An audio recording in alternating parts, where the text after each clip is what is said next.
الرجیم بسم اللہ الرحمن الرحیم۔ ہماری گفتگو آج واجبات تیمم میں بھی ہے یا واجبات تک شاید نہ پہنچ سکیں، ٹھیک ہے، بہرحال پڑھتے ہیں۔ فرماتے ہیں تیمم کرنا واجب ہے مٹی پر، ٹھیک ہے، یا جو ہے کیا ہے پتھر پر۔ البتہ مٹی اور پتھر دونوں پاک ہونے چاہیے، نجس نہیں ہونے چاہیے۔ فرماتے ہیں بھائی آپ نے پتھر کہاں سے شامل کر لیا؟ کہتے ہیں کہ اگر آپ فتویٰ یہ دیتے ہیں کہ تراب پر تیمم کرنا واجب ہے تو پھر تو پتھروں سے خارج ہو جائے گا، لیکن اگر آپ فتویٰ دیتے ہیں کہ تیمم صحیح ہے علی وجہ الارض، وجہ کا لفظی ترجمہ تو یہ ہے کہ زمین کا چہرہ، ٹھیک ہے، لیکن اس کا مطلب یہ لیں گے ہر وہ چیز جو زمین کا حصہ ہے، تو پھر پتھر بھی وجہ الارض میں شامل ہو جاتا ہے، لہذا اس پر بھی جو ہے کیا ہے تیمم کرنا صحیح ہو جائے گا۔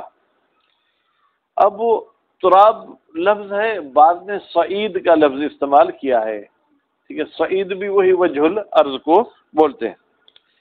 اب وہ اس میں پھر تھوڑا بہت اختلاف ہے کہ وہ بعد میں ہم پڑھیں گے۔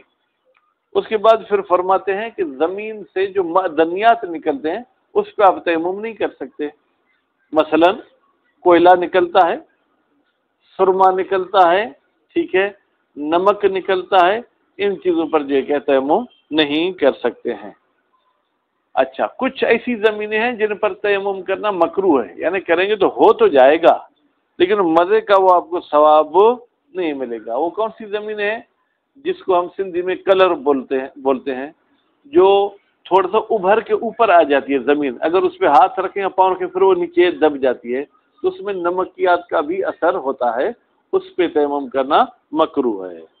اور اسی طریقے سے جو کیا ہے ریتی جنہیں پانا واری چاہتا ہوں، اس پہ بھی تیمم کرنا جو کیا ہے مکروہ ہے تو زمین، لیکن اس میں جو سفید سفید چمکنے والے دانے ہوتے ہیں گویا کہ ان کی بھی شکل صورت چاندی کے ساتھ ملتی ہے۔ بعض تو ایسے خواب دیکھتے ہیں کہ یہ چاندی ہے، وہ پھر کوئی ایسے آلات بناتے ہیں جا کے ریتی میں لگاتے ہیں تاکہ چمکنے والے دانے ان کو چپک جائیں، پھر آ کے اسے وہ چاندی بنانے کی کوشش کرتے ہیں۔ خوب، تو یہ چیزیں ہیں جن سے تیمم کرنا مکروہ ہے۔ اور مستحب یہ ہے کہ آپ تیمم کے لیے ایسی جگہوں کو انتخاب کریں جو بلندی پر ہیں، یعنی تھوڑی بہت اونچی ہیں۔ کیوں؟ اس لیے کہ ان میں نجاست کا خطرہ کم ہوتا ہے۔ اگر آپ کہیں پر مثلا جا کے کوئی نجس پانی پھینکتے ہیں تو نجس پانی بھی نیچے والی طرف جائے گا، اوپر والی طرف نہیں جائے گا۔ حتیٰ کہ جو لوگ مثلا اسلامی حوالے سے بھی پیشاب وغیرہ کرنے کے لیے کہا گیا کہ آپ ایسی جگہ جائیں جہاں ڈھلان ہو، اونچائی والی جگہ پہ نہ بیٹھیں، آپ خود کو چھپا بھی نہیں سکیں گے۔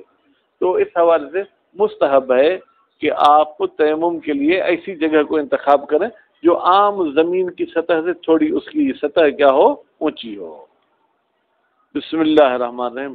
آج لگتا ہے ہم کم پڑھیں گے۔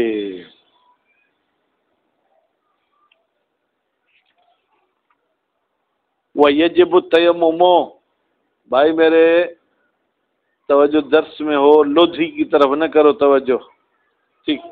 ہاں، وَيَجِبُ التَّيَمُّمُ، واجب ہے تیمم کرنا، بالتراب الطاہر، پاک مٹی کے ساتھ یا پاک مٹی پر، کیونکہ اصل ساتھ تو نہیں ہوتا نا، اس کے اوپر ہم تیمم کرتے ہیں، کل ساتھ بھی ترجمہ کرے تو کوئی حرج نہیں۔ والحجر، اور پتھر، بھائی پتھر پہ تیمم کریں؟ کہتے ہیں جی ہاں، لأن الپتھر من جملۃ الارض اجماعا، اس لیے کہ پتھر بھی جو ہے کیا ہے ارض کے اقسام میں سے ہے اجماعا، اس میں کسی کا بھی اختلاف نہیں ہے۔ وصعید المأمور به، کہتے ہیں اور وہ سعید جس کے بارے میں امر آیا ہے فتیمموا صعیدا، ٹھیک ہے، وہ سعید سے مراد کیا ہے؟ فرماتے ہوا سے مراد ہے وہ سعید وجہ الارض، وہ زمین کے چہرے کو کہتے ہیں، ٹھیک ہے، جو چیز زمین کا حصہ ہو۔ اور دوسری بات یہ کہ بھائی پتھر بھی مٹی ہوتا ہے حاجی صاحب، پتھر کیا ہوتا ہے؟ مٹی ہوتا ہے۔ اکتسب رطوبتن لزجتن، اس نے کسب کی ہے چپکنے والی جو ہے کیا ہے آلان، گیلا پن، ٹھیک ہے، وہ عملت فی الحرارت، پھر اس مٹی میں گرمائش نے بھی اپنا اثر دکھایا، فافادت ہو، پھر اس گرمائش نے اس مٹی کو فائدہ پہنچایا، کس کا؟ استمساکن، مضبوطی کا، پھر وہ مضبوط ہو گیا۔ بس ہے پتھر بھی مٹی، جس طریقے سے آپ اینٹ آگ میں پکاتے ہیں تو آگ میں پکانے سے پہلے جو ہے کیا وہ کچی تھی، آپ اگر اوپر سے بھی اس کو پھینکتے تو وہ ٹوٹ جاتی، ٹھیک ہے، ٹکڑے ٹکڑے ہو جاتی، لیکن جب آگ میں پک گئی تو اب اس کا ٹوٹنا جو ہے ذرا مشکل ہو جاتا ہے، ٹھیک ہے وہی مٹی۔ اسی طریقے سے یہ تو آپ نے ہاتھ کے ساتھ آگ لگائی، پہاڑوں میں خدا نے قدرتی طریقے سے گرمائش پیدا کی ہے، وہی مٹی جو ہے کیا ہے وہ ہوتے ہیں، پھر مٹی میں کہیں مثلا جو ہے کیا ہے پتلا پانی ہوتا ہے تو کہیں گاڑھا پانی ہوتا ہے، کوئی ایسا پانی ہوتا ہے جو چپکنے والا ہوتا ہے، پھر وہ اس مٹی میں جاتا ہے، پھر گرمائش بھی اس میں اثر کرتی ہے، تو یہ شکل جو ہے کیا ہے سخت والی اختیار کر لیتے ہیں۔ ولا فرق بین انواع الپتھر، پتھر کے اقسام میں بھائی میرے کوئی فرق نہیں ہے، من رخامن، ٹھیک ہے، وہ نرم پتھر ہو، کچھ پتھر نرم ہوتے ہیں کچھ سخت ہوتے ہیں، نرم والے عام طور پر سفید کلر کے ہوتے ہیں، وہ برامن، یا یہ کیا سخت پتھر ہوں۔ سخت پتھر وہ ہیں جس میں پرانے زمانے میں سے دیگچیاں اور دیگیں بنائی جاتی تھی، کاٹ کاٹ کر ان سے وہ دیگیں وغیرہ بناتے تھے۔ ابھی بھی شاید کسی شوقین کے پاس دیگچی پتھر کی ہو جس میں کھانا لذیذ پکتا ہے، ٹھیک ہے، جس طریقے سے مٹی کے برتن میں بھی کھانا جو ہے کیا ہے لذیذ پکتا ہے، وغیرہ، یا اس کے علاوہ دوسرا قسم پتھر کا ہو۔ خلافاً لشیخ، شیخ جب بھی اکیلا آئے تو اس سے مراد کیا ہے؟ شیخ توسی۔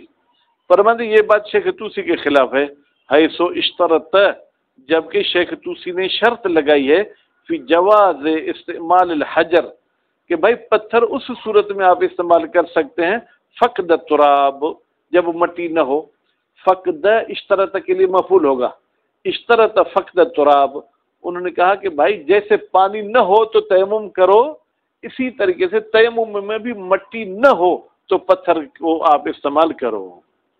اما المنع من استعمال الحجر مطلقاً، لیکن اگر کوئی شخص آئے اور کہے کہ بالکل پتھر پہ آپ جو ہے تیمم نہیں کر سکتے مطلقاً، چاہے مٹی ملے چاہے مٹی نہ ملے، فلا قائل بہی، مطلقاً منع کا کوئی بھی عالم دین ہمارے پاس قائل نہیں ہے۔ عاشق شیخ توسی بھی مطلق منع کے قائل نہیں ہے، کہتے ہیں کہ مٹی نہ ہو تو پتھر پہ تیمم کرو۔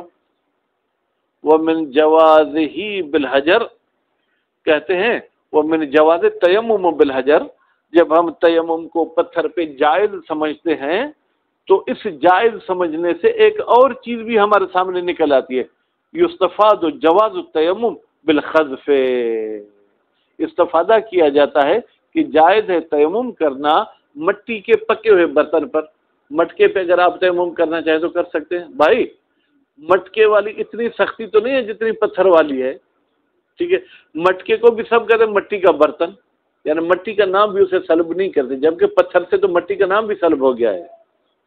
بطریقن اولا، یعنی پتھر پہ اگر تیمم کرنا صحیح ہے تو مٹی کے برتن پر بطریق اولا صحیح ہے، کیوں؟ لعدم خروج الخذف، اس لیے کہ یہ پکا ہوا برتن خارج نہیں ہوتا تب پکنے کی وجہ سے، ان اسم الارض، ارض کے نام سے خارج نہیں ہوتا، وَإِنْ خَرَجَ عَنْ اسم التراب، ہاں اگر کہ اس کو ابھی اب مٹی کا نام نہیں دیں گے، زمین کا نام دیں گے۔ اگر آپ کچی مٹی کا ڈھیلا اٹھا کے کسی کو مارے تو کہیں گے ڈھیلا، جس کو سندھی میں ہم بھتر بولتے ہیں، لیکن اگر مٹکے کا ٹکڑا مارے تو اس کو بھتر نہیں بولیں گے، اس کو ڈھیلا نہیں، اس کو پھر ہم ٹھکری بولیں گے، ٹھکر بولیں گے۔ کما لم یخرج الحجر، جیسے کہ حجر بھی عرض ہونے سے خارج نہیں ہوتا ہے، مع ان الحجر اقوى استمساکا من الخذف، جبکہ پتھر مضبوطی میں زیادہ مضبوط ہے کس سے؟ خذف سے۔ خلافا للمحقق فی المعتبر، یہ بات خلاف ہے جناب محقق صاحب کی کتاب معتبر میں، وہ کیا کہتے ہیں؟ محتجن، در حالی کہ انہوں نے استدلال قائم کیا ہے بخروج الخذف، کہا کہ بھائی خذف پہ آپ تیمم نہیں کر سکتے ہو، کیوں عاشق؟ اس لیے کہ خذف خارج ہو گئی ہے، ٹھیک ہے، اس سے عرض کے نام سے، اعتراف ہی سبحان اللہ محقق صاحب، پھر خود محقق نے اعتراف بھی کہ بے جواز سجود علی الخذف، کہ بھائی سجدہ خذف پر جائز ہے۔ بھائی کیوں؟ سجدہ تو ہر اس چیز پر جائز ہے جو عرض کا حصہ ہو نا، اگر خذف عرض کا حصہ نہیں ہے تو اس پہ سجدہ بھی جائز نہیں ہونا چاہیے، اگر سجدہ جائز ہے تو تیمم بھی جائز ہونا چاہیے۔ آپ نے یہ جو تفکیک کی کہ تیمم جائز نہیں ہے اور سجدہ جائز ہے، یہ عجیب بات ہے۔ وما یخرج عنہا، وما اور وہ چیزیں جو خارج ہو جاتی ہیں عرض سے، ٹھیک ہے، بالاستحالہ حالت کے تبدیل ہونے سے، یہ حقیقت میں محقق پر اعتراض ہے۔ یمنع من السجود علیہ، پھر تو وہ خارج ہونے والی چیزیں رکاوٹ بن جائے کہ اس چیز پر سجدہ بھی نہ کریں۔ وَإِنْ كَانَتْ دائرۃ سجود اوسع، پھر اعتراض کرنے والے کو بھی ذہن میں آ گیا سجدہ تو ہم کاغذ پہ بھی کرتے ہیں، جبکہ تیمم تو کاغذ پہ نہیں کر سکتے ہیں۔ کہتا ہے وہ اگرچہ سجدہ کرنا جو ہے کیا ہے یہ وسیع ہے بنسبت غیر سجدہ، غیر سجدہ کے لحاظ سے، یعنی تیمم میں وہ وسعت نہیں ہے جو سجدے میں وسعت ہے، ٹھیک۔ لا بالمعادن، جو معدنیات نکلتی ہیں زمین سے اس پر تیمم نہیں کر سکتے، کالکحل جیسے سرما ہے، وہ زرنیخ، یہ بھی بھائی کوئی اس قسم کی چیز ہے، اس کا ترجمہ میرے ذہن میں نہیں ہے، وہ تراب الحدید، اور لوہے کی مٹی۔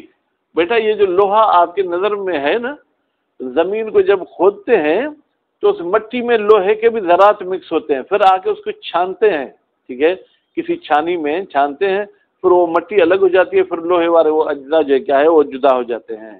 اسی طریقے سے میں نے سنا ہے کہ سونا بھی ایسے ہی ہے، سونا بھی مٹی کے ساتھ مکس ہوتا ہے، پھر وہ جا کے صفائی کرتے ہیں، مٹی کو الگ کرتے ہیں، سونے کو الگ کرتے ہیں، تو ایسی مٹی پر بھی آپ تیمم نہیں کر سکتے ہیں۔ وَالنَّحْوِ الْحَدِيدِ، یا کہیں پر یہ کیا ہے بیٹا سلور، یہ کہ پانا سندھی میں جس چاہتا ہوں، وہ بھی اگر مٹی کے ساتھ مکس ہے تو اس پہ بھی تیمم نہیں کر سکتے ہیں۔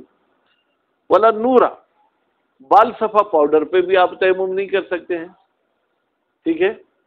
حقیقت میں یہ نورا بھی پہاڑ سے نکلتا ہے، پھر اس کو آگ میں پکاتے ہیں، پکانے کے بعد پھر اس کا نام نورا ہو جاتا ہے، ٹھیک ہے۔ والجس، جس کسے کہتے ہیں؟ چونے کو یا چاک، جس کے ساتھ ہم بورڈ پہ بھی جو ہے کیا ہے لکھتے تھے، ٹھیک ہے، یا دیواروں پہ سفید سفید رنگ کرتے ہیں، ٹھیک ہے۔ بعد خروجہما عن اسم الارض، البتہ نورا اور یہ جو چونا ہے اس پر اس وقت تیمم نہیں کر سکتے جب یہ دونوں احراق، جلنے کی وجہ سے اسم ارض سے خارج ہو جائیں۔ اما قبل الاحراق، لیکن اگر ابھی آپ نے ان کو جلایا نہیں ہے فلا، تو پھر کوئی اشکال نہیں ہے کہ ان پر تیمم کیا جا سکتا ہے۔ وَيَكْرَهُ التَّيَمُّمُ بِسَبَخَةٍ، ٹھیک ہے، سبخہ پہ تیمم کرنا کیا جائز ہے؟ بالتحریک، بھائی سکون مکون نہیں ہے اس کلمے میں، حرکت کے ساتھ ہے سب، فتحن و کسرن، وہ آپ کی مرضی ہے، سبخہ پڑھیں سبخہ پڑھیں، ٹھیک ہے، یا نہیں بیچ میں میری بات غلط ہو گئی، وہ سکون یعنی پہلے کلمے پہ یعنی سین پہ فتح بھی دے سکتے ہیں، کسرہ بھی دے سکتے ہیں، وہ سکون، اس کے بعد پھر آپ کو کیا دینا ہوگا؟ کسرہ۔ آپ کہیں گے تھے بعد کا ترجمہ آپ نے کہاں سے کیا؟ فسکون ہوتا پھر تو بہتر تھا، ترتیب، واو تو ترتیب پہ دلالت نہیں کرتی، کہتے ہیں بھائی ترتیب پہ دلالت نہیں کرتی، لیکن یہاں مطلب وہی ترتیب والا نکالیں گے۔ وہی الارض المالحہ، یہ سبخہ کیا ہے؟ وہ زمین ہے جو ہے کہ مالحہ، نمکدار، یعنی جس میں نمکیات ہوتی ہے۔ آپ بھی دیکھیں زمینوں میں جائیں گے تو کچھ زمینوں میں اوپر سفید سفید چیز جو ہے آپ کو نظر آتی ہے، النشاشہ، النشاشہ یعنی ایسی زمینیں جو کوئی بھی چیز اگاتی نہیں ہے، جو بھی چیز کاشت کریں وہ اس میں کاشت نہیں ہوتی۔ الاشہر القولین، بھائی اس زمین پر تیمم کرنا مکروہ ہے، دو قول میں سے مشہور قول یہی ہے، ما لم یعلہ ملح، البتہ یہ مکروہ اس وقت ہے جب اس کے اوپر نمک کی جو ہے کیا ہے سطح جم نہ جائے۔ اگر اوپر بالکل نمک کی تہ جم گئی ہے ٹھیک، پھر تیمم کرنا اس میں صحیح نہیں ہوگا۔ یمنع، ایسا نمک جو رکاوٹ بنے، اصابت بعض الکف للارض، کہ ہماری ہتھیلی میں سے کچھ حصہ زمین پہ نہ لگے بلکہ وہ نمک پہ لگے، لیکن وہیں پر اگر آپ ہاتھ کے ساتھ اس اوپر والے بھائی نمکیات کو دور کر کے نیچے زمین ظاہر کر دیں پھر تو کوئی حرج نہیں، آپ تیمم کرنا چاہیں تو کر سکتے ہیں۔ فلا بد من ازالت الملح، اگر اوپر نمک کا تہ جم چکا ہے تو ضروری ہے کہ آپ اس کو کیا کریں، ہٹا دیں۔ اور اسی طریقے سے جناب وہ رمل پر بھی جو کہتے ہیں تیمم کرنا مکروہ ہے، لشبہ ہما، اس لیے کہ سبخہ اور رمل دونوں شباہت رکھتے ہیں بے ارض المعادن، ٹھیک ہے بھائی، معدنیات والی زمین کے ساتھ۔ وہ وجہ الجواز، اچھا نسیم صاحب، معادن پہ تو تیمم کرنا جائز نہیں، تو ان پہ آپ مکروہ کیوں کہتے ہیں؟ مکروہ کا تو مطلب ہے کہ جائز ہے، نہ کریں تو بہتر ہے۔ کہتے ہیں وہ وجہ الجواز، تیمم کے جواز کی دلیل کیا ہے؟ بقاء اسم الارض، ابھی بھی ان پر زمین کا نام جو ہے کیا ہے وہ باقی ہے۔ ویستحب، اور مستحب ہے تیمم کرنا من الاوالی، اوالی یعنی جو اوپر والی سطح بلند جو ہے کیا ہے جگہیں، وہی ہے یہ اوالی کیا ہے؟ مرتفع من الارض، جو زمین سے جو ہے ابھری ہوئی جو اونچی جگہ ہو، للنص، اس لیے کہ روایت نے ہمیں کہا ہے، تو اس میں اب علت کو ڈھونڈنے کی ضرورت ہی نہیں ہے مشاہد صاحب، کیا علت ہے؟ بس نص ہے۔ دوسری اگر علت ڈھونڈنا چاہتے ہیں، وَلِبُعْدِهَا مِنَ النِّجَاسَةِ، عام طور پر یہ اوپر والی جگہیں نجاست سے کیا ہوتی ہیں؟ بعید ہوتی ہیں۔ لِأَنَّ الْمَحَابِطَ، اس لیے کہ جو نیچے والی زمینیں ہوتی ہیں، تُقْصَدُ لِلْحَدَث، ان کو حدث کے لیے جو ہے کیا ہے استعمال کیا جاتا ہے، تُقْصَدُ قصد کیا جاتا ہے، یعنی جب بھی آپ دیہاتوں میں جا کے دیکھیں جہاں لیٹرینیں بنی ہوئی نہیں ہیں، اگر روڈ پر بھی گاڑی رکی ہے تو لوگ پیشاب وغیرہ کے لیے روڈ پہ نہیں بیٹھیں گے، نیچے اتر جائیں گے جہاں پر ان پہ نظر نہ پڑے۔ وہ منہو کی ضمیر کہاں جائے گی بھائی؟ لأن المحابط تقصد للحدث، اس پورے کی طرف، یعنی نیچے والی جگہوں کو حدث کے لیے جو کیا ہے قصد کیا جاتا ہے۔ سمی الغائط، تو نام رکھا گیا غائط کا، کیوں بھائی؟ لأن اصل الغائط المنخفض، غائط کی اصل معنی کیا ہے؟ جو نیچے جھکا ہوا ہو، ٹھیک ہے؟ تو انسان کیونکہ اصل اس نیچے والی جگہ میں جاتا ہے، پیشاب و پاخانہ غائط نہیں ہے، لیکن اس جگہ کی وجہ سے ان کا بھی نام کیا ہم نے رکھ دیا؟ غائط رکھ دیا۔ سمی الحال، نام رکھا گیا حال کا، حال کا یعنی جو چیز اس میں گرتی ہے نیچے والی میں، بے اسم المحل، جگہ کا نام اس پہ آ گیا۔ جس طریقے سے کبھی کبھی جو ہے کیا ہے حال کا نام محل پہ آ جاتا ہے۔ واٹر وہ ہے تو، حالانکہ واٹر تو نہیں بہتا نا، نالا نہیں بہتا، بہتا پانی ہے، تو پانی حال ہے اور وہ جگہ کیا ہے؟ محل ہے۔ ہم نے حال کا نام جو کیا ہے اچھا سے محل پہ رکھ دیا، بے اسم لوقوع الحال فیہ کثیرا، اس لیے کہ کثرت کے ساتھ حال جو ہے کیا ہے وہ محل میں واقع ہوتا ہے، اس لیے ہم نے جو ہے کیا ہے اس کو غائط کا نام دیا ہے۔ صلی اللہ علیہ محمد و آلہ محمد۔